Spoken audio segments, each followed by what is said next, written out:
Live from the world's capital markets, here are the latest financial headlines brought to you by News Factory.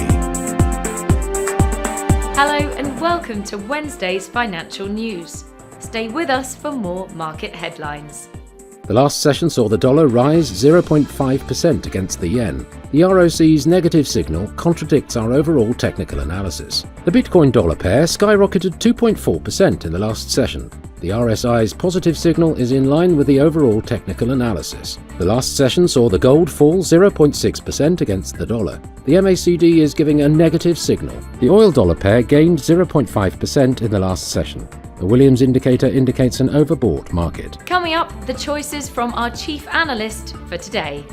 Gold prices were stable as the dollar regained some footing, with investors awaiting US inflation numbers due this week for clarity on whether more rate hikes are on the table. The US dollar firmed across the board, garnering safe haven bids, after a disappointing set of Chinese trade figures hurt the yuan and the Australian and New Zealand currencies, with European risk-sensitive currencies also sliding on the worsening global outlook. Scammers are trying to defraud unsuspecting users, capitalizing on PayPal's recently launched dollar-pegged PayPal USD stablecoin by issuing fake tokens on various networks.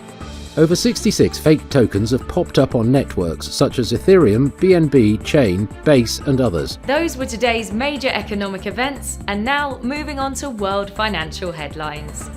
Japan's machine tool orders will be released at 0600 hours GMT, the Austrian trade balance at 0700 hours GMT, the UK's 10Y bond auction at 0930 GMT. The UK's RACS housing price balance will be released at 2300 hours and 1 minute GMT. Japan's producer price index at 2350 GMT. The US EIA crude oil stocks change at 1430 GMT. We hope that you've enjoyed Wednesday's market outlook.